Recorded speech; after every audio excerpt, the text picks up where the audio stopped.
لله نحمده ونستعينه ونستغفره ونعوذ بالله من شرور أنفسنا وسيئات أعمالنا من يهده الله فلا مضل له ومن يضلل فلا هادي له أشهد أن لا إله إلا الله وأشهد أن محمدا عبده ورسوله اللهم صل وسلم وبارك على نبينا محمد وعلى آله وصحبه ومن اتبع بهداه إلى يوم القيامة وبعد.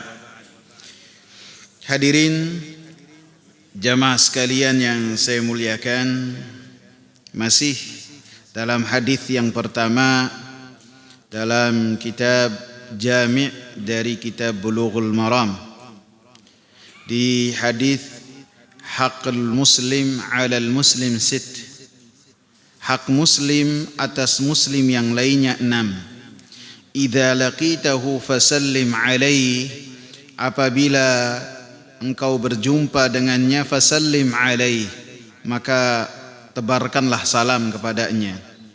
Wa idza da'aka fa'ajibhu, dan apabila saudaramu itu memanggil engkau, fa'ajibhu, maka penuhilah panggilan dia. Wa idza stansahaka fansahhu, dan apabila saudaramu ini meminta nasihat kepada engkau, fansahhu, maka berilah nasihat kepadanya. Wa idza atasa fahamidallaha fasammithu, apabila bersin kemudian memuji Allah Subhanahu wa taala, fasammithu, maka ucapkanlah kepadanya yarhamukallah. Wa idza marida fa'udhu, dan apabila sakit maka tengoklah dia. Wa idza mata fatba'hu, dan apabila meninggal dunia, fatba'hu, maka iringkanlah jenazahnya.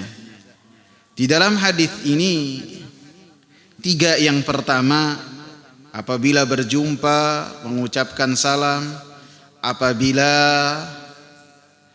dipanggil penuhi atau diundang penuhi, dan apabila meminta nasihat berilah kepadanya nasihat. 3 yang pertama seperti yang sudah saya sebutkan dalam pertemuan yang pertama di majelis ini, dalam bab ini, berkaitan dengan kehidupan seseorang yang dalam keadaan sehat walafiat. Dalam keadaan sehat walafiat, pasti kita ini satu sama yang lain berjumpa dengan yang lainnya. Tidak mungkin kita tidak berjumpa dengan siapapun juga dari orang yang beriman. Kemudian wa idza atasa fahamidallah, apabila bersin, menunjukkan, terkadang bersin ini menunjukkan kondisi seseorang sudah mulai tidak fit, sudah menurun. Walaupun dia mengucapkan alhamdulillah seperti yang sudah kita bahas, maka menunjukkan dia sudah memiliki kelemahan, rasa lemah, sehingga menunjukkan kondisi sudah mulai turun. Wa idza marida, apabila sakit, berarti habis bersin biasanya sakit. Itu kondisi manusia. Setelah sakit, dia mati.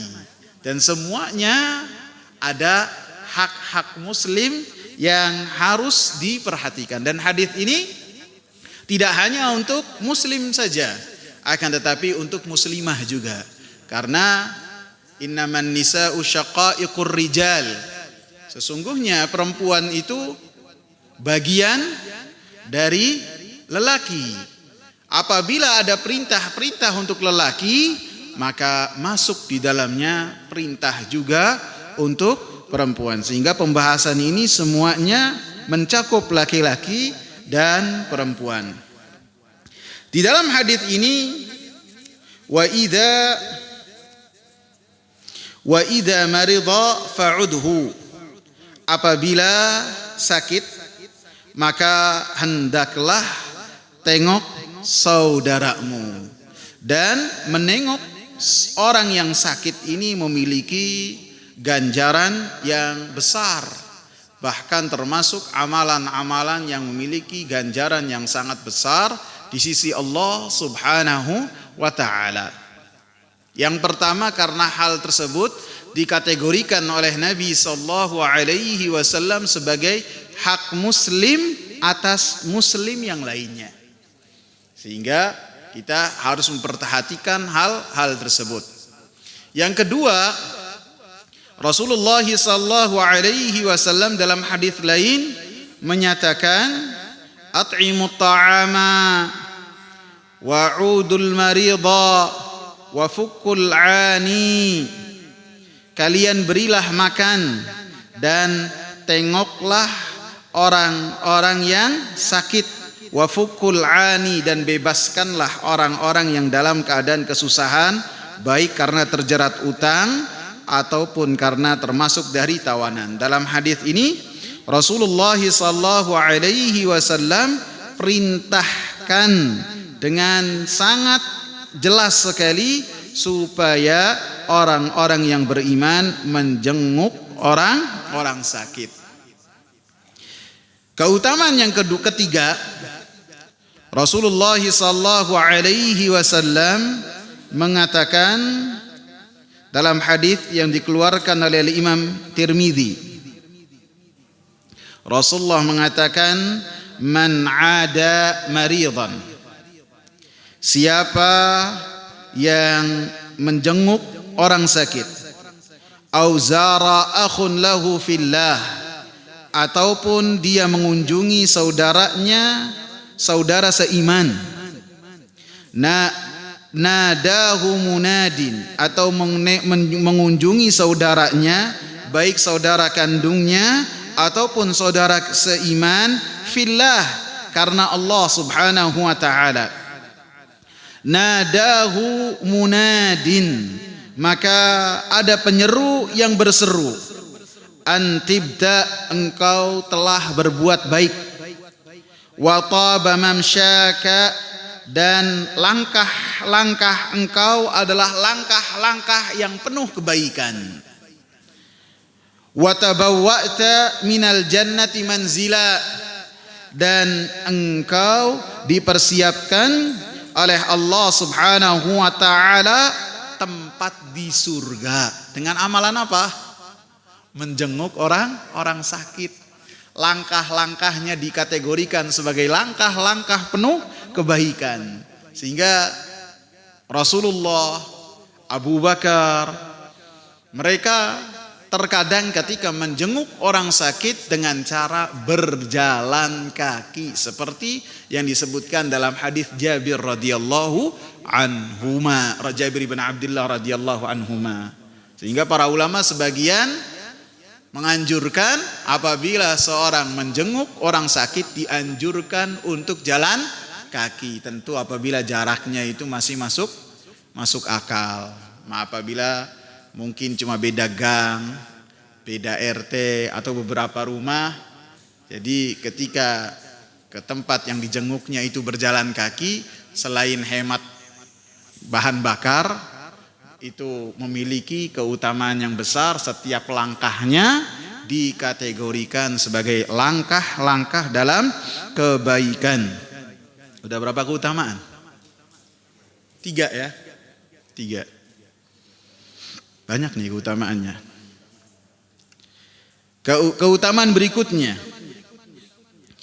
innal muslima idza 'ada akhahul muslima lam yazal fi khurfatin minal jannati hatta yarji'a. Sesungguhnya seorang muslim apabila menjenguk saudaranya seiman, maka dia senantiasa berada di taman-taman surga sampai dia kembali ke tempatnya. Jadi hadis ini berkaitan ketika seorang menjenguk orang sakit itu di dalam kota, ataupun dia melakukan perjalanan untuk menjenguk orang sakit, maka ketika melakukan perjalanan dengan niat untuk menjenguk orang sakit, seakan-akan dia berada di taman-taman surga. Keutamaan yang sangat yang sangat besar sekali. Lebih-lebih dalam hadis yang berikutnya Rasulullah sallallahu alaihi wasallam katakan, "Ma min muslimin ya'udu musliman ghadwatan illa shalla alaihi sab'una alfa malakin hatta yumsiya."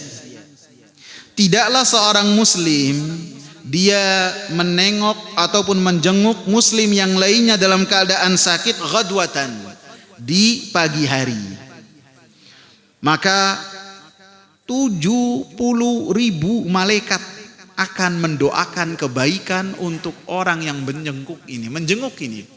70.000 hatta yumsiya, sampai waktu petang. Ini padahal anggaplah ketika yang sakit tetangga rumah atau beda 4 rumah, kita datang sebentar menjenguk saudara kita berbahagia dengan apa yang kita lakukan, sebentar saja. Mungkin waktu menjenguk tidak sampai setengah jam, cuma mungkin 2 menit 3 menit selesai. Maka setelahnya para malaikat 70.000 malaikat akan mendoakan orang yang telah menjenguk orang sakit. Apabila menjenguknya di pagi hari, maka terus para malaikat tersebut bersalawat sampai waktu petang. Wa in adahu asyiyatan, apabila menjenguknya di waktu petang, di waktu sore, illa shalla alaihi sab'una alfa malakin hatta yusbiha, maka para malaikat akan mendoakan untuk yang menjenguk ini 70.000 juga sampai waktu subuh tiba. Ini keutamaan yang sangat besar sekali yang harus kita perhatikan. Dalam hadis qudsi Allah Subhanahu wa taala mengatakan, dikeluarkan oleh Imam Abu Dawud, Tirmidzi, dan dihasankan oleh Imam Tirmidzi, dan dikatakan oleh Imam Albani sebagai hadis yang sahih bersumber dari Ali radhiyallahu anhu, bahwasanya Nabi sallallahu alaihi wasallam menyatakan, Allah Subhanahu wa taala berfirman, Innallaha azza wa jalla yaqulu yaumal qiyamah. Lebih tepatnya Nabi mengabarkan pada hari kiamat bahwasanya Allah Subhanahu wa taala berkata pada hari kiamat, Ya ibna Adama maridtu falam ta'udni. Wahai anak manusia. Ini seruan umum, akan tetapi dikhususkan seruan ini bagi orang-orang yang beriman. Maridtu falam ta'udni. Saya sakit dan engkau tidak menjengukku. Qala rabbi ya rabbi kaifa a'uduka wa anta rabbul alamin. Wahai Rabbku, bagaimana saya menjenguk engkau padahal engkau adalah Rabb semesta alam, tidak mungkin sakit. Engkau maha kuat, maha perkasa. Segala kekurangan yang menimpa pada diri manusia ataupun selain engkau tidak akan menyentuh diri engkau ya Allah, karena engkau as-samad, engkau yang maha sempurna. Maka kata Allah Subhanahu wa ta'ala, ama alimta anna abdi fulanan marida falam ta'udhu.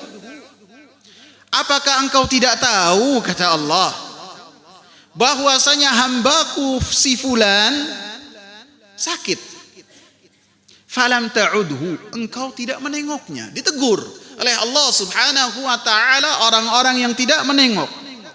Ama alimta, apakah engkau tidak tahu, annaka law uddahu lawajadtani indahu, apabila engkau menjenguk si fulan tersebut, maka engkau akan mendapati bahwasanya diriku ada di sisinya. Diriku ini artinya ada keutamaan-keutamaan yang besar yang Allah Subhanahu wa ta'ala persiapkan bagi hamba-hambanya yang menjenguk orang sakit. Maka dia akan mendapatkan kemuliaan, dia akan mendapatkan ganjaran di sisi Allah Subhanahu wa ta'ala. Bukan berarti Allah Subhanahu wa ta'ala bersama dengan orang yang sakit. Sehingga hadis-hadis ini menunjukkan keutamaan yang sangat besar sekali yang berkaitan dengan menjenguk orang sakit. Sehingga sebagian ulama mengatakan bahwasanya menjenguk orang sakit itu hukumnya wajib. Sehingga ini adalah pendapat yang dikuatkan oleh Al-Imam Bukhari. Sehingga beliau mencantumkan dalam kitab sahihnya babu wujubi iyadatil marid, bab wajibnya menjenguk orang sakit. Karena bab yang dicantumkan oleh Al-Imam Bukhari rahimahullah menunjukkan pemahaman beliau. Beliau yang menyimpulkannya dan beliau yang menuliskannya, kemudian beliau setelahnya dalam bab tersebut mencantumkan hadis-hadis ataupun dalil-dalil yang berkaitan dengan pemahaman yang beliau bawakan dalam bab tersebut. Sehingga beda dengan kitab Sahih Muslim. Kalau kitab Sahih Muslim, kitabnya itu ditulis oleh Al-Imam Muslim dalam keadaan polos. Tidak ada judul-judulnya. Hanya kitab saja. Judul yang pertama, Kitabul Iman. Setelahnya dikasih nomor hadis-hadis sampai kemudian kitab yang berikutnya, bab besar berikutnya. Tidak ada judul-judul yang berkaitan dengan hadis. Dan ibu-ibu, suaranya sampai sini ibu-ibu. Sehingga perbedaan antara Sahih Bukhari dan Sahih Muslim, Sahih Bukhari itu yang menaruh judul di setiap hadis, di setiap babnya adalah langsung Al-Imam Bukhari, dan beliau cantumkan termasuk dari pemahaman fikih beliau yang beliau pahami dari hadis-hadis dan dalil-dalil yang beliau cantumkan. Adapun Sahih Al-Imam Muslim, judul-judulnya ditulis dan dicantumkan oleh Al-Imam Nawawi rahimahullah, yang mana Al-Imam Nawawi rahimahullah termasuk ulama yang sangat dikenal sekali dengan syarah Sahih Muslim. Sehingga para ulama membandingkan antara judul-judul yang tercantum dalam Sahih Muslim dengan judul-judul yang tercantum dalam kitab Riyadhus Shalihin. Maka para ulama mendapati ada kesamaan, karena Al-Imam Muslim belum memberikan judul karena beliau wafat terlebih dahulu. Karena Al-Imam Muslim ini wafatnya ketika mencari hadis. Ditanya tentang hadis, beliau tidak tahu, penasaran. Maka di malam tersebut beliau langsung bedah bukunya dikumpulkan, kemudian memerintahkan kepada anak-anaknya, kepada istrinya, jangan ganggu saya. Kemudian diberikan korma, maka beliau membaca dan mentelaah hadis sambil makan korma. Setelahnya di pagi hari dalam keadaan telah wafat atau meninggal dunia.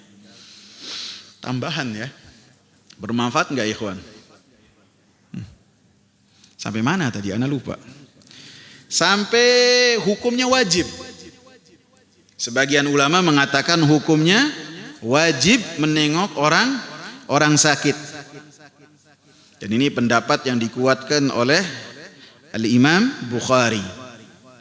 Pendapat yang kedua, bahwasanya menengok orang sakit hukumnya fardu kifayah. Apabila ada yang melaksanakan sebagian dari kaum muslimin, maka sebagian yang lain tidak terkena kewajiban. Dan ini pendapat yang dikuatkan oleh Syekhul Islam Ibnu Taimiyah rahimahullah.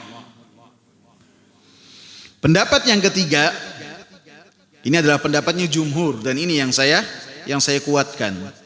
Pendapat tersebut adalah sunnah untuk seseorang menengok orang sakit.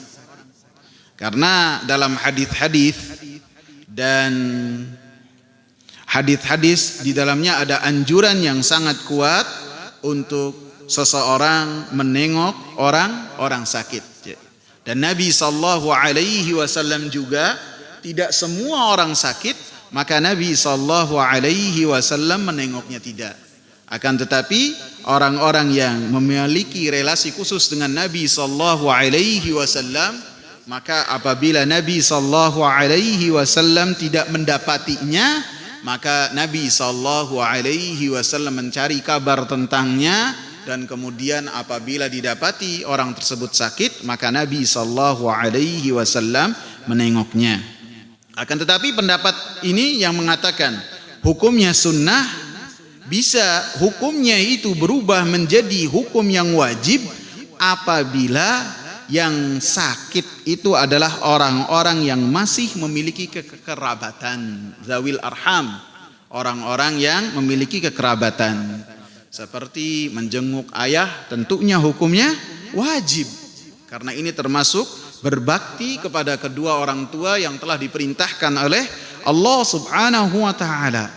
Sebagaimana menjenguk saudara ataupun saudari, maka ini pun hukumnya wajib juga, karena termasuk dari menyambung tali silaturahmi. Sehingga apabila ada saudara yang sakit, ada sepupu yang sakit, atau ponakan yang sakit, maka ketika menjenguk ini, maka ada dua hak yang ditunaikan.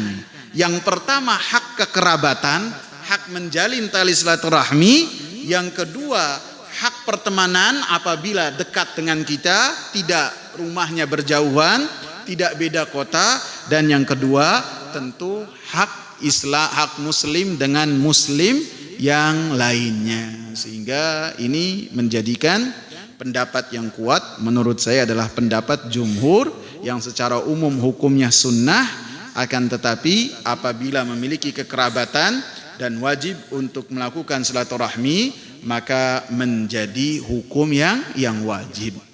Sehingga dari hadis-hadis ini, apabila kita memiliki waktu, kemudian memiliki kesempatan, ada orang-orang yang kita kenal, kemudian kita kehilangan dari tempat yang biasa kita bertemu, baik itu di majelis ta'lim ataupun di tempat kerja ataupun di kawasan kita tinggal, biasanya berseliweran, ketemu, berpapasan, kemudian tidak ada, maka apabila kita dapat kabar orang tersebut sakit, maka dengan hadis-hadis yang tadi kita bahas, tadi kita sebutkan, maka jangan sampai kita melalaikan keutamaan yang besar. Jangan sampai nanti kita ditanya oleh Allah Subhanahu wa taala, "Ya ibna Adam, maridtu falam ta'udni." Ini kita bayangkan, kita yang mendapatkan teguran langsung dari Allah Subhanahu wa taala. Karena semua yang dikabarkan oleh Rasulullah sallallahu alaihi wasallam tentang perkara yang akan datang itu pasti akan terjadi. Sebagaimana kepastian saya sekarang berbicara di depan antum, sebagaimana sebagai suatu yang yakin sekarang antum melihat saya, itu yang apabila sampai dari Rasulullah sallallahu alaihi wasallam mengabarkan kepada kita tentang kabar, kita bayangkan nanti kita ditegur oleh Allah Subhanahu wa taala, "Rekan engkau fulan sakit, kenapa engkau tidak menjenguknya?" Lebih-lebih Nabi sallallahu alaihi wasallam sangat memperhatikan apabila mendengar ada orang yang sakit, Nabi mengunjung dan menengoknya. Sehingga kita pun apabila mendengar tentang ada orang yang sakit, jangan kita tunda-tunda. Ini taswif, menunda-nunda itu senjatanya syaitan, supaya kita tidak berbuat kebaikan. Padahal ini adalah amalan yang ringan, ganjarannya sangat besar sekali di sisi Allah Subhanahu wa taala. Orang yang dijenguknya senang, berbahagia. Apalagi lebih-lebih orang tersebut senang dengan bermajlis dengan kita, maka ini termasuk amalan yang sangat dicintai oleh Allah Subhanahu wa taala. Rasulullah sallallahu alaihi wasallam katakan, inna a'zamal a'mali indallah sururun tudkhiluhu ala nafsil mu'min. Bahwasanya termasuk amalan yang paling besar adalah ketika memasukkan kebahagiaan di hati orang yang beriman. Lebih-lebih kita sampaikan dengan perkataan-perkataan yang baik. Kita hibur orang yang sakit ini, tidak kita kecilkan hatinya. sebagaimana yang telah dicontohkan oleh Rasulullah sallallahu alaihi wasallam.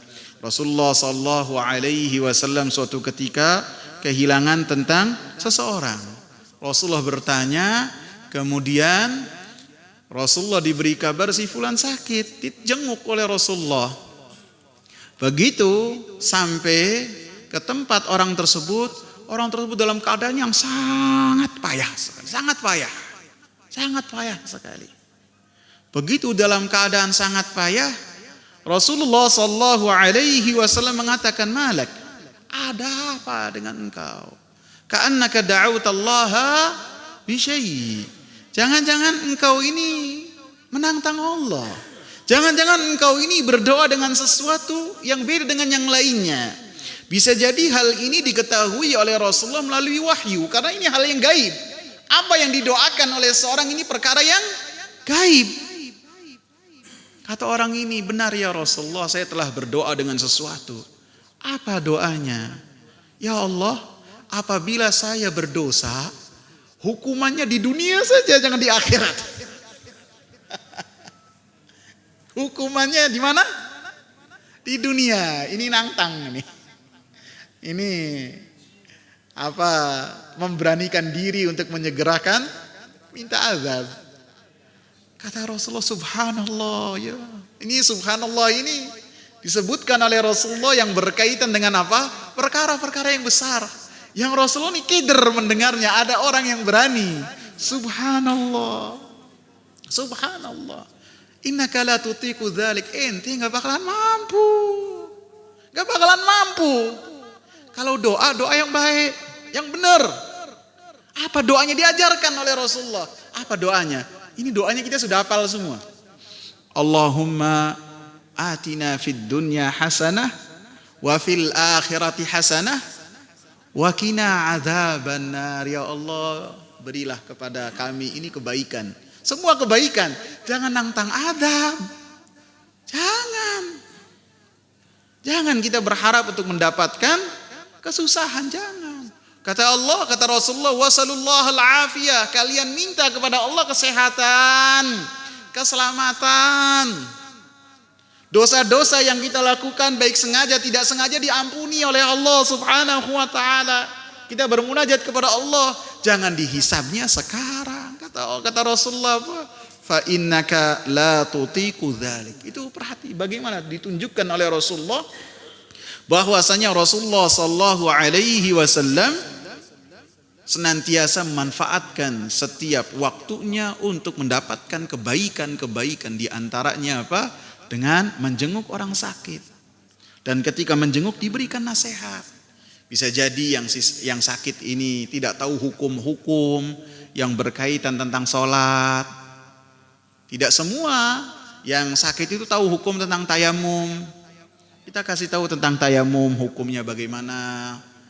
Kemudian bisa juga dengan kita kabarkan apabila tidak bisa berdiri ya duduk sholatnya. Kalau tidak bisa menghadap kiblat, ya diusahakan menghadap kiblat, atau tidak bisa berbaring. Disebutkan keringanan-keringanan yang berkaitan dengan orang yang sakit sehingga orang tersebut mendapatkan kemudahan. Lebih-lebih apabila mampu untuk didoakan dengan diruqyah. Disebutkan tentang hadis-hadis yang berkaitan bahwasanya Rasulullah sallallahu alaihi wasallam itu melakukan ruqyah. Ruqyah dengan membacakan ayat-ayat Al-Qur'an ataupun hadis-hadis Nabi sallallahu alaihi wasallam yang hadis tersebut doa-doanya telah dipanjatkan oleh Rasulullah sallallahu alaihi wasallam. Didoakan yang sakit ini. Kalau bisa kita ambil posisi yang menunjukkan bahwasanya kita itu sayang kepada orang tersebut. Disebutkan bahwasanya Nabi sallallahu alaihi wasallam melakukan ruqyah sebagaimana Nabi sallallahu alaihi wasallam pernah juga diruqyah oleh malaikat Jibril alaihi salam. Sebagaimana Nabi sallallahu alaihi wasallam menganjurkan dengan perkataannya, idza jaa ar-rajulu ya'udu maridan falyaqul Allahumma shfi 'abdaka fulanan Ya Allah, sembuhkanlah hambamu si fulan ini. Sembuhkan. Kita berdoa dengan Allahumma shfi abdaka fulanan yanka'u au yanka' laka aduan. Ini hambamu ini senantiasa menjadikan orang-orang kafir ini marah, benci, marah, murka terhadap apa yang dilakukan oleh orang ini, karena orang ini melakukan ketaatan kepada Allah Subhanahu wa taala. Au yamshi laka ila shalah, karena si fulan ini yang lagi sakit, apabila dia sehat, dia senantiasa melangkahkan kakinya untuk menuju salat 5 waktu. Sehingga Rasulullah sallallahu alaihi wasallam berdoa dengan Allahumma shfi 'abdaka fulanan yanka laka aduan au yamshi laka ila shalah. Mau ditulis susah ya. Bisa juga antum lihat di apa? Di YouTube. Di YouTube atau di doa wirid, doa zikir wirid. Ada tuh punya Ustaz Yazid rahimahullah. Ataupun Hisnul Muslim juga ada doa ini. Kemudian Nabi sallallahu alaihi wasallam pun mencontohkan, idza ata maridan, apabila Nabi sallallahu alaihi wasallam menjenguk orang sakit, au utiya bihi, atau didatangkan kepada Nabi sallallahu alaihi wasallam orang sakit, maka Nabi sallallahu alaihi wasallam meruqyah orang sakit ini dengan doa yang Nabi panjatkan, adhibil ba'sa rabban nas washfi anta syafi la shifaa illa shifauka shifaan la yughadiru saqama. Nabi berdoa, hilangkanlah kesusahannya. Rabban nas, Nabi bertawasul dengan salah satu nama dari nama-nama Allah, Rabban nas, engkaulah Rabbnya manusia. Washfi anta syafi, sembuhkanlah karena engkau adalah yang menyembuhkan. La shifaa illa shifauka, tidak ada kesembuhan kecuali kesembuhan dari engkau. Shifaan la yughadiru saqama, kesembuhan yang tidak meninggalkan luka ataupun bekas sakit sedikit pun. Didoakan dengan doa ini, ataupun dengan doa yang telah dicontohkan oleh Rasulullah sallallahu alaihi wasallam, dengan doa mungkin kita sudah hafal semua, labas tahurun insyaallah. Labas tahurun insyaallah, tidak mengapa apa yang menimpa engkau ini sebagai laundry untuk dosa-dosa yang ada pada diri engkau, insyaallah. Semoga Allah Subhanahu wa taala menghendaki. Dan Nabi sallallahu alaihi wasallam pun telah mendapatkan ruqyah dari malaikat Jibril alaihi salam. Nabi sallallahu alaihi wasallam menceritakan, atani Jibril, telah datang kepadaku malaikat Jibril. Kemudian malaikat Jibril mengatakan, ya Muhammadu ishtakait, wahai Muhammad, engkau ini lagi sakit. Qultu na'am, ya. Qal, maka malaikat Jibril meruqyah Nabi sallallahu alaihi wasallam dengan ruqyahnya, bismillahi arqika min kulli syai'in yu'dhika min syarri kulli nafsin aw aini hasid, Allahu yashfika bismillahi arqika.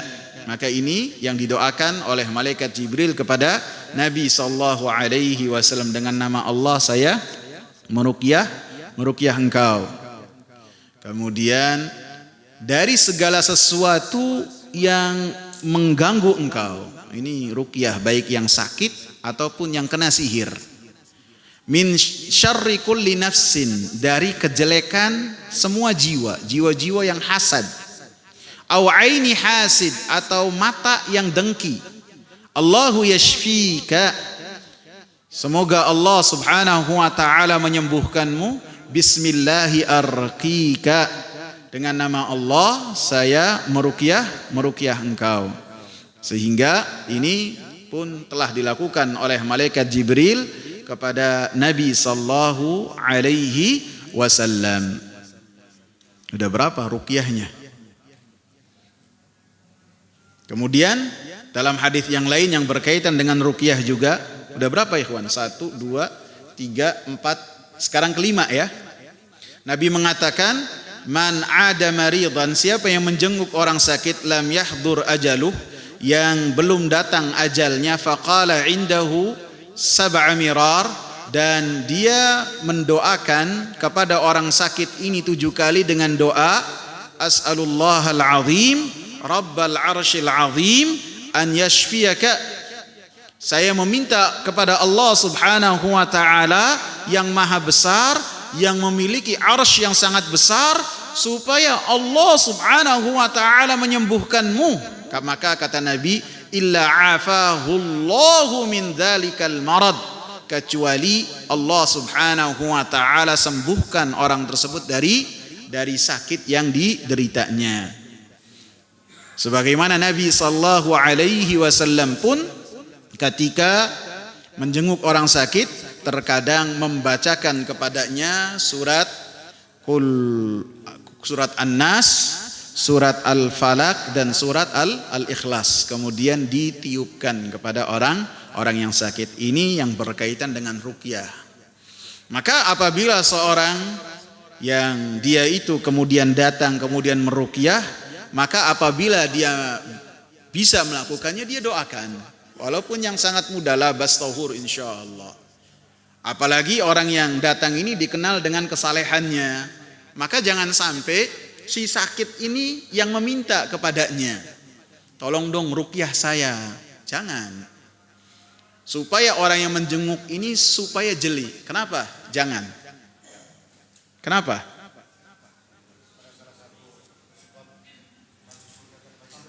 Ya, barakallahu fiik.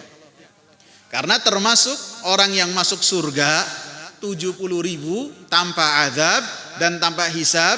Salah satu ketentuannya adalah la yastarqun. Mereka itu orang-orang yang tidak meminta ruqyah. Ya, supaya orang yang sakitnya jangan meminta ruqyah.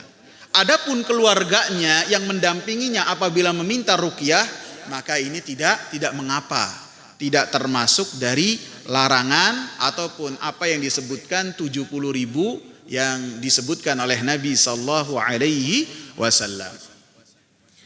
Kemudian yang harus kita ingat juga dengan pembahasan ruqyah ini, maka ketika seseorang diruqyah bukan berarti dia meninggalkan untuk berobat. Udahlah, saya kalau sakit cukup ruqyah saja.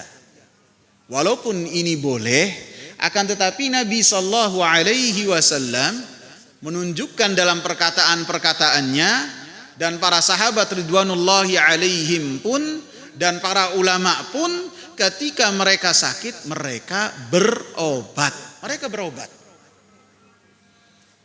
Rasulullah sallallahu alaihi wasallam pernah ditanya oleh seorang Arab Badui, "Ya Rasulullah, ana tadawa, apakah kita ini berobat kalau sakit?" Maka kata Rasulullah, "Ya ayyuhan nas tadawau, wahai para manusia, berobatlah.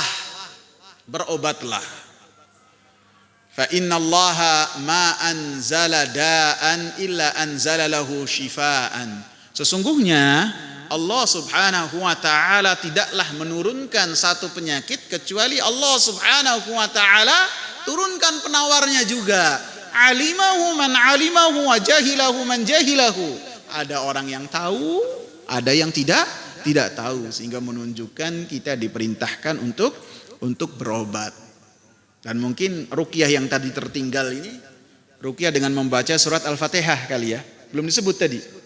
Iya, surat Al-Fatihah. Karena surat Al-Fatihah namanya saja ruqyah. Disebutkan bahwasanya Al-Imam Ibnul Qayyim rahimahullah apabila sakit beliau membacakan kepada dirinya dengan membaca surat Al-Fatihah dan dia langsung sembuh. Dan ketika ada orang yang sakit, maka tidak ujug-ujug Imam Ibnul Qayyim ini langsung jadi peruqyah, tidak. langsung memerintahkan orang tersebut supaya meruqyah dirinya sendiri dengan membaca surat Al-Fatihah. Karena pada hakikatnya semua dari kita hafal surat Al-Fatihah. Kalau kita lebih condong supaya si fulan ini membacakan kepada yang sakit surat Al-Fatihah, seakan-akan keistimewaannya itu bukan dalam surat Al-Fatihahnya, tapi terhadap orang yang membacanya, sehingga hatinya akan condong kepada selain Allah Subhanahu wa taala. Tapi alhasil dengan hadis yang tadi saya sebutkan, bahwasanya kita pun bukan hanya mengandalkan ruqyah saja, akan tapi kita gabungkan juga dengan berobat sebagaimana yang telah diperintahkan oleh Rasulullah. Para sahabat pun ketika sakit pun mereka mencari penawarnya, mencari tabibnya pada saat itu. Dan sekarang pun dengan perkembangan medis, dengan kita bertanya kepada ahlinya. Apabila sakit bisa, kalau yang cocok herbal ya silakan herbal. Yang penting tidak hulu, tidak berlebih-lebihan, tidak membenci medis. Sebagian orang itu condong dengan mengatakan kalau berobat dengan alternatif saja, tidak mau ke dokter. Ini ditakutkan termasuk hulu. Harus seimbang. Sebagaimana para ulama sekarang ketika mereka sakit, sebagian dari para ulama wafatnya di rumah sakit. Al-Imam siapa? Al-Imam Muhammad bin Shalih Al-Utsaimin rahimahullah wafatnya di rumah sakit. Bahkan beliau berobat sampai ke Amerika. Dan ketika di Amerika beliau pun berobat dan melakukan safari dakwah di Amerika. Berobat. Begitu juga Al-Imam Ibn Bas. Begitu juga Al-Imam Al-Albani. Begitu juga Al-Imam Muqbil Ibn Hadi Al-Wadi'i. Beliau berobat sampai dibawa dari Yaman, itu dibawa ke kota Jeddah. Sehingga ketika Al-Imam Muqbil, Syekh Muqbil tidak mau untuk meninggalkan majlis ilmunya, sama pemerintah kerajaan Saudi langsung diingatkan, tubuh engkau ini bukan milik engkau, milik umat. Milik umat, bukan milik engkau pribadi. Dibawa sehingga berobat di Jeddah sampai lama. Dan ketika berobat pun dibacakan kepada beliau kitab-kitab ilmu yang telah ditulis oleh murid-muridnya untuk ditahqiq oleh beliau. Sehingga kita tidak hulu dengan ketika dalam menghadapi sakit ini dengan mencukupkan dengan hanya mengandalkan ruqyah saja, ataupun tidak mau untuk berobat kepada medis, ataupun hanya mengandalkan herbal saja. Semuanya harus digabungkan sebagaimana yang telah dicontohkan oleh para ulama. Karena Al-Imam Ibnul Qayyim rahimahullah yang beliau katakan, beliau sakit di kota Mekah, beliau sebutkan di kitab Ad-Dawa Ad-Dawa di permulaan, kemudian beliau meruqyahnya dengan membaca surat Al-Fatihah. Beliaulah yang telah menulis kitab dalam kitab Zadul Ma'ad, bab khusus yang berkaitan dengan At-Tib Nabawi. At-Tib Nabawi tentang kesehatan yang bisa jadi didapat dari nabawi, dari nabi, ataupun dari Arab klasik. Dan ketika beliau membahas dalam kitab tersebut, membahas asal muasal dari bagaimana medis itu disebutkan. Dan ilmu beliau luar biasa. Dan beliau pun telah menyebutkan kitab-kitab yang kitab tersebut adalah kitab-kitab tokoh-tokoh dari medis pada zamannya. Seperti kitab Asy-Syifa, beliau sebutkan dalam kitab Zadul Ma'ad. Menunjukkan ketika beliau mengatakan bahwasanya beliau meruqyah, tidak hanya meruqyah saja, suatu ketika bisa jadi dengan melakukan hal yang lainnya. Jadi alhasil ketika seseorang menjenguk, memanfaatkan untuk memberikan nasihat kepada yang sakit.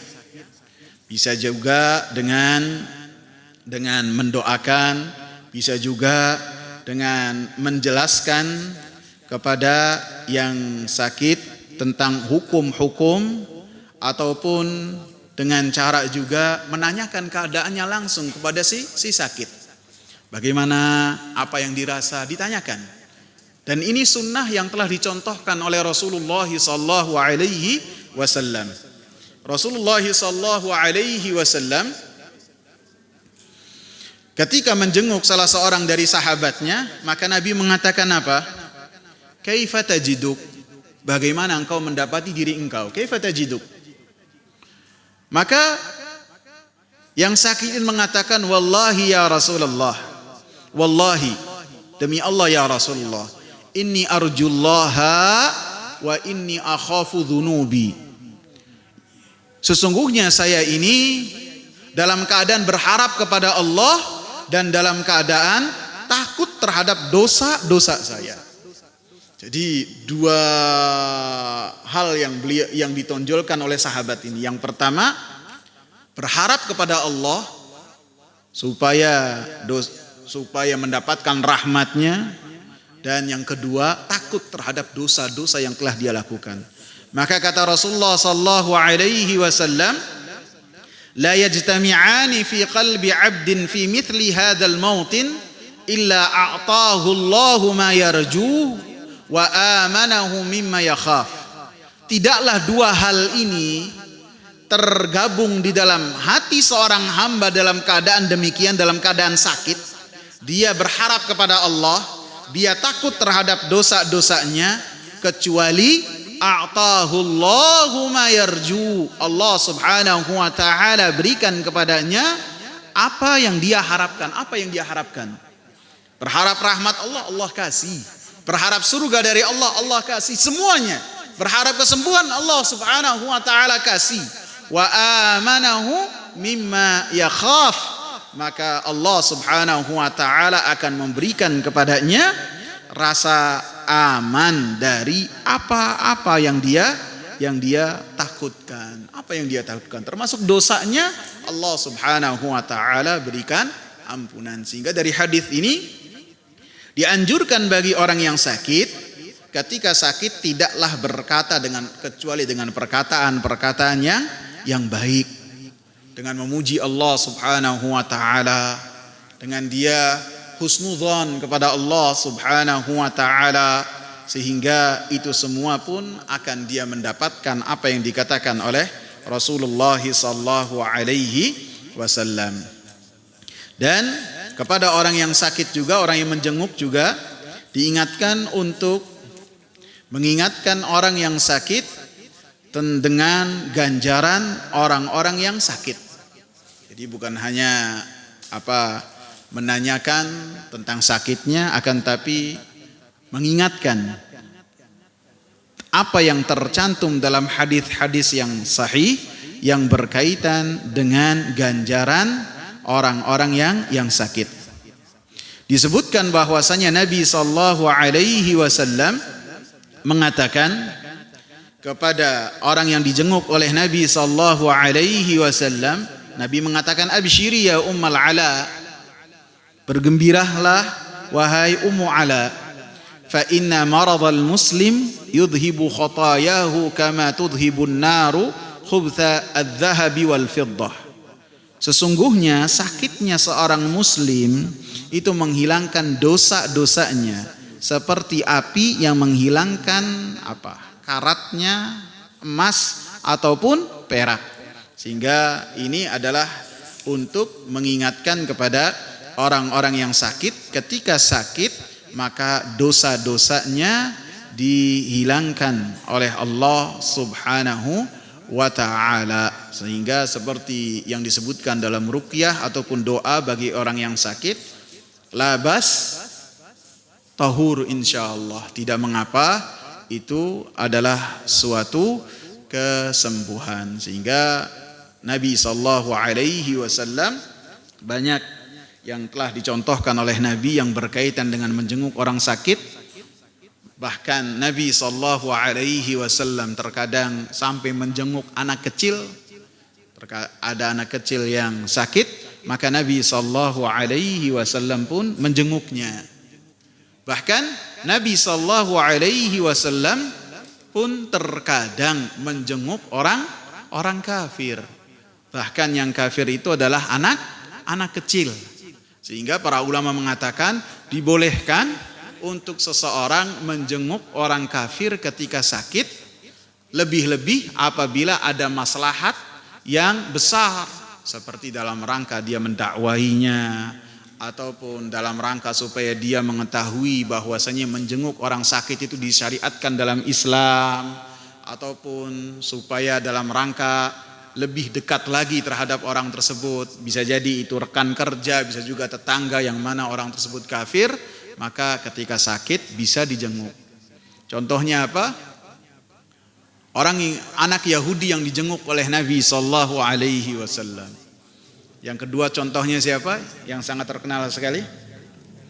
Nabi sallallahu alaihi wasallam menjenguk pamannya sendiri yang bernama siapa?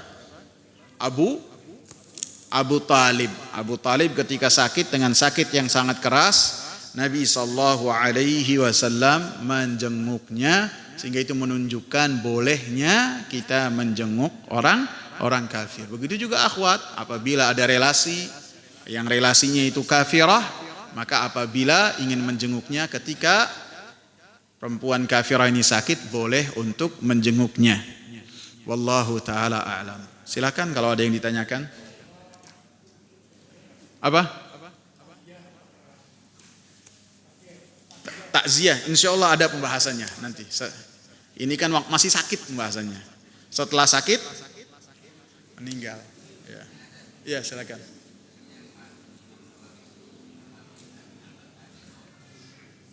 Apa tuh?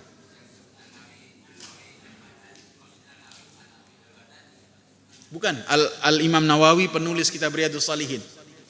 Penulis kitab Riyadhus Shalihin Yahya ibn Syaraf Abu Zakaria. Itu yang saya maksud. Penulis dari Riyadhus Shalihin, Al-Arba'in An-Nawawiyah dan kitab-kitab lainnya. Yang sangat terkenal Riyadhus Shalihin dengan Arba'in An-Nawawiyah. Gitu. Al-Imam Nawawi. Ya. Sebentar, mana dulu? Tadi saya sebutkan semua doa-doanya itu. Itu ada berapa tadi? 6 sampai 5 tuh. Itu doa-doanya. Semuanya dari Nabi sallallahu alaihi wasallam ketika menjenguk orang sakit. Bisa nanti dilihat di YouTube tuh, bisa lihat ulang lagi kata. Ya, silakan. Terakhir ya.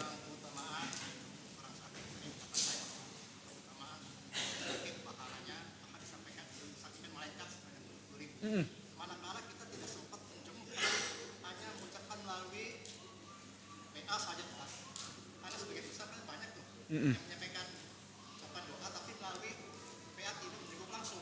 Nah, pahalanya apakah sama atau tidak? Kalau seharusnya pertanyaan demikian ini ditanyakan kepada para ulama ya. Adapun pendapat saya ini, maka lebih khusus karena dalam hadis yang tadi kita sebutkan salah satunya adalah taba mamsyaka. Langkah-langkah engkau itu adalah langkah-langkah yang baik. Maka yang namanya menjenguk itu adalah mendatanginya. Baik itu dalam satu kota, satu komplek, satu RT, ataupun di luar kota, atau bahkan bisa luar negeri. Kalau misalnya yang sakitnya itu emang salah seorang saudaranya ataupun orang tuanya gitu. Jadi ketemu gitu. Tidak cukup dengan